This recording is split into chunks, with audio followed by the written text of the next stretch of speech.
If you like what you're listening to, support this podcast on Patreon.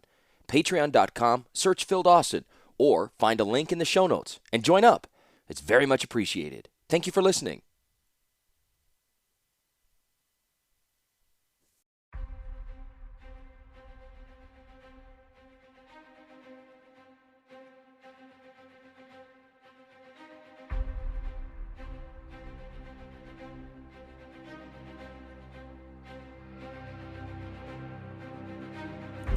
Part 3, Converging Trajectories, 29 to 57 AR. Chapter 17, Mishra's Workshop. The Imperial Court had changed while Ashnod had been away, which is no surprise to the apprentice. In the year since the fall of Krug, she had left and returned a half-dozen times, and upon each return she discovered some new wing or pit or chamber had been added to the court of the new Kadir, the Falaji. Mishra had selected a site on the northwest tip of the Kher Ridges with a dominating view of the arid lands to the west. Through a trick of the weather patterns, this area was well watered and was swathed in trees so large that they might have been planted by the Thran themselves. They were some type of oak with thick, heavy trunks and long horizontal branches. Already some of the quarters and laboratories were being nestled among those branches. When Mishra became Kadir, Ashnod reflected. He wished to set down his roots, perhaps among the great trees. This was what he meant, literally. The first time she had seen the site, she had trouble believing that such huge growths had blossomed in a land that was elsewhere bone dry and arid. Surrounding the grove of great trees, most of the smaller timbers, still great, towering oaks and younger maples, downslopes had been cleared. Part of the clearing was for cultivation, but more of it was for smaller foundries and forges. Already the residue of those forges spilled slag, the unusable remains of their industry, down the slopes and into the streams at the foot of the hills. The latest addition was a great barn that dominated an area at one end of the encampment. It was constructed of half hoops of metal with fabric stretched between them. Already slave laborers were laying stonework for permanent walls along the base. Ashnod let a slave stable hand take her horse and entered the workshop proper. One of the great trees had died eons ago, leaving a massive stump over 60 feet high and twice that in diameter. Mishra had the stump hollowed out and converted into his own private workshop to rival the crushed orniary in now-dead Krug. Now that workshop towered above her, the windows carved through its outer bark, lit by fires within. The windows were oddly shaped, formed more by the twists of the once-living bark than by Mishra's own needs. To Ashnod, the windows looked like malignant, winking eyes.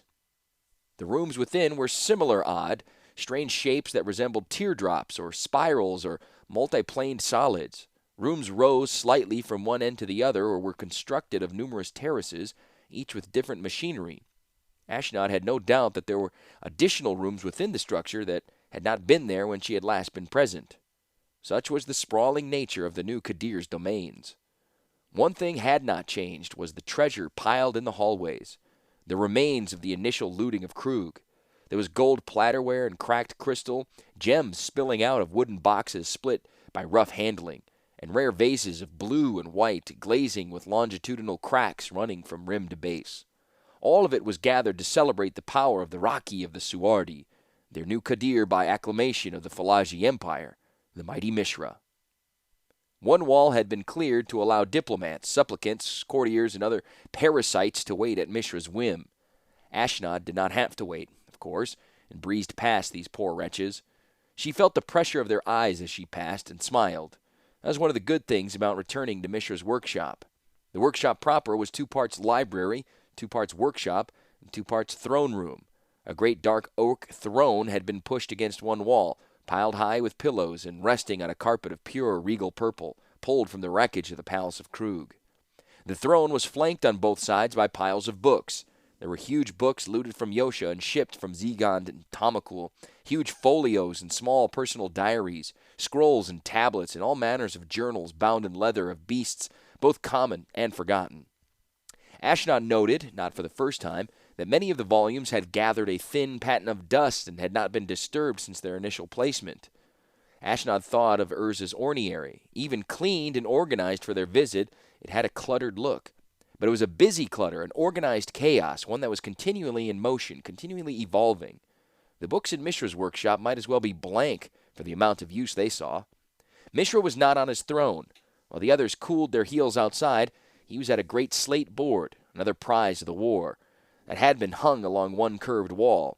Mishra had been working in multicolored chalk, and out of the rainbow smears of his writings and frequent erasures, there arose the portrait of a dragon engine's head, bedecked with arcane letters and illegible scribbles. Hajar, ever faithful Hajar, stood by the throne and announced Ashnod's presence, which was fortunate, for Ashnod felt that Mishra would not bother to look up otherwise. Mishra regarded Ashnod, and the apprentice could sense a tenseness, a coiled spring nervousness in the master. He tapped the chalk against the slate a few more times, then tossed the chalk into the box, and padded toward his throne. "Report!" he grunted as he retook his place among the pillows. With each of her visits, Mishra had become more brusque with her, more abrupt with her, elevated to the supreme position with the added responsibilities of running the far-flung empire. He had no longer any time to be polite, even if he had the inclination. "Plunder from the Yotian provinces," said Ashnod, proffering an inventory list that Hajar took. She folded her hands before her for a dry resuscitation. 4,000 pounds of gold, 6,000 in silver, including 2,000 bullion, 17 vases in good condition filled with gemstones worth. Mishra waved away Ashnod's word and said, "Books!" Ashnod sighed. Master Mishra had become more impatient of late. 5 new volumes on alchemy not in your collection, 3 volumes on optics, 2 on hydraulics that may be of vital interest, and 1 volume on metallurgy in the Yotian style, which may prove invaluable, 1 on clocks, which sings the praises of its author regarding records of gem cutting, tinsmithing, and architecture, the standard collection of journals and diaries that will have to be read to determine if they contain anything useful, a large number of maps, most of Corlesian trading routes. Mishra nodded, folded his hands before him, and patted his fingers together. "Usable resources." 3 new mines have been seized, bringing the total to 17, said Ashnod. There were 18, but Yotian rebels pulled the main support frames out from one, choosing to seal themselves inside rather than surrender. 4 foundries have been dismantled and are being relocated here, and they should be operational within 2 months. Smaller forges are being set up in the Suardi marches. Lumbering continues in northern Yosha, but under armed protection. Mishra nodded again and said, "News." "More of the same," said Ashnod. "The surviving Yotian towns along the coast are willing to pay tribute and swear fealty, at least on the surface. However, raids and rebellions are common from the Suardi marches south. As a result, any timetable involving Yotian resources is questionable at best. There is no shortage of slaves from among the captured revolutionaries and fallen towns." Ashnod was gliding the truth, at best. For the first time, the Falaji were controlling a population not of Falaji blood, and with it the traditional ties to the Qadir. A more heavily armed presence was needed in Yosha to control the people and guard the plunder. That tied down manpower, and the Falaji hated to be tied down. Mishra did not pursue the nature of the unrest in his new conquests. Instead, he simply said, "And my brother?" "Still beyond the Kur ridges," said Ashnod. The report always devolved down to the simple question, Ashnod's simple response. The plunder, the resources, the knowledge were all secondary to the activities of Mishra's brother. "As far as you know," said Mishra. Ashnod sighed, trying to hide her impatience. Since taking the mantle of command, Mishra had changed, and not for the better.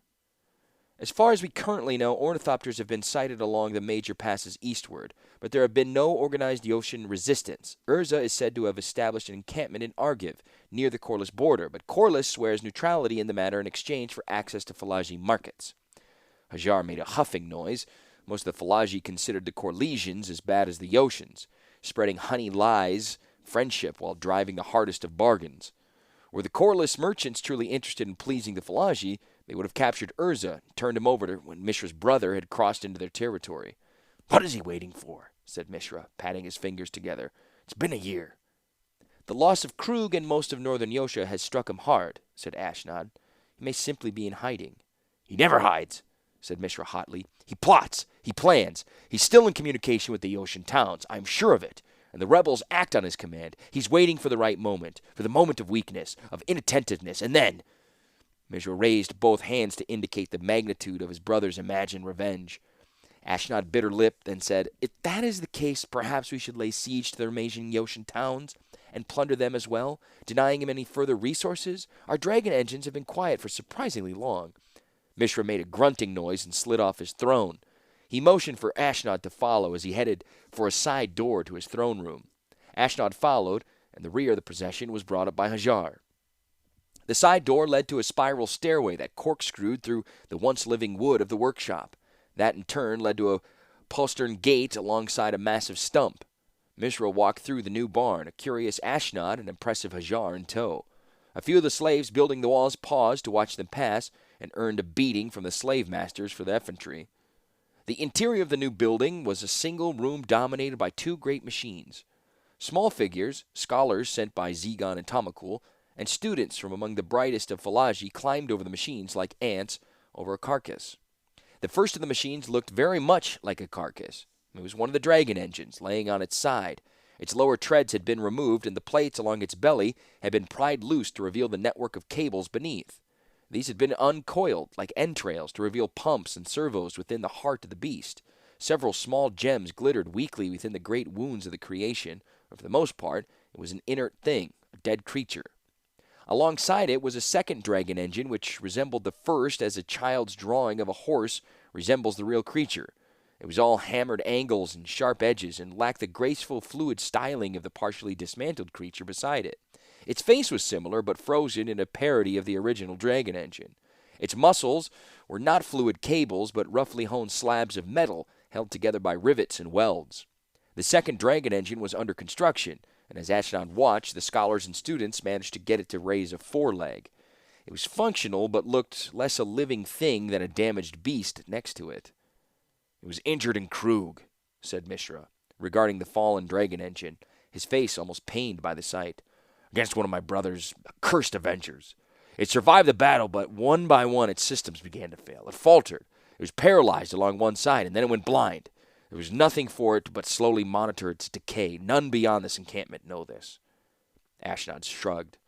"You have the other dragon engines, and the same may happen to them," said Mishra hotly. "I don't know what tricks my brother has planned, and with each day he may have more of them. Can you imagine what would happen if one of these engines collapsed on the battlefield? What if the enemy saw that my creations were defeatable?" Ashnod thought about it, then nodded slowly. "And my brother is capable of defeating them. This I know," said Mishra.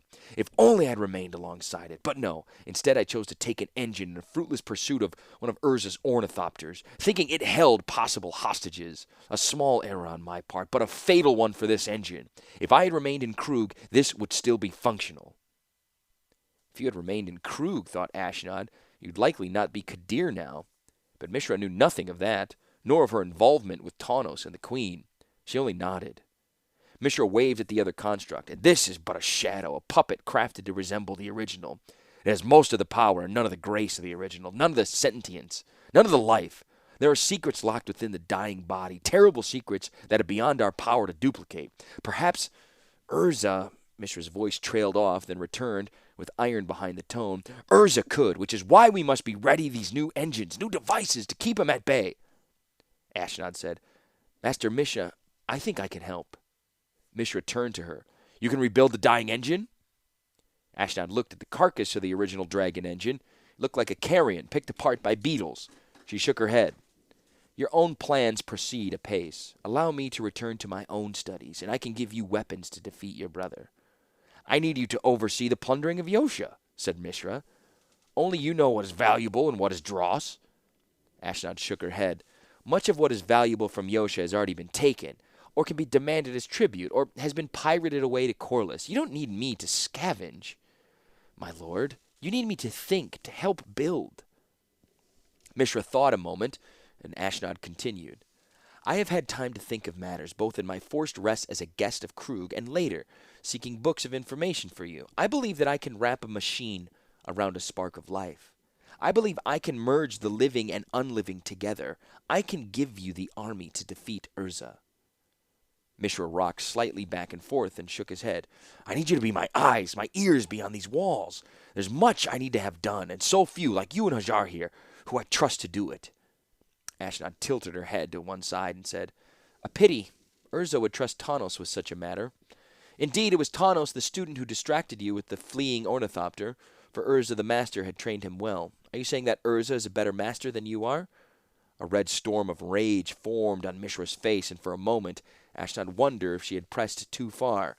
But Mishra took a deep breath and the anger subsided slightly. Sharply, he said, "What do you need to produce such an army?" Ashnod kept her gaze level, as if she had anticipated this request. "My own lab, away from prying eyes," she nodded in mock reverence to Hajar. "Most of the books on biology and anatomy from the plundered libraries, a portion of the resources sent as tribute, surgical tools from Zegon, and slaves, both skilled ones, smiths and glassblowers, and ones that no one will care if they are lost." Mishra was silent for a moment. "What criminals do," he said. Ashnod nodded sternly. "Criminals, traitors, revolutionaries, deserters, those whose disappearance will not be mourned. What I'm thinking would be distasteful to some," she nodded at Hajar again, "but necessary for us to build an army to defeat your brother. That is one reason I would want to keep the encampment a secret." Mishra paused for a moment, then said, "Do it." "I cannot promise results today," said Ashnod quickly, "or tomorrow or the next. But with my research and your rebuilt dragon engines, we can hunt down your brother and destroy him, wherever he hides." "My brother does not—" Mishra stopped, then nodded. "Take what you need. Send me reports. I want to know what you're doing, and make it quick. My brother will not lay waiting for his chance forever." Ashnod added, "You should know what I propose to do. It is not a gentle process." Mishra said, "These are not gentle times, and we are not gentle people. Do what you must, but give me the weapons that I need. Do what you must."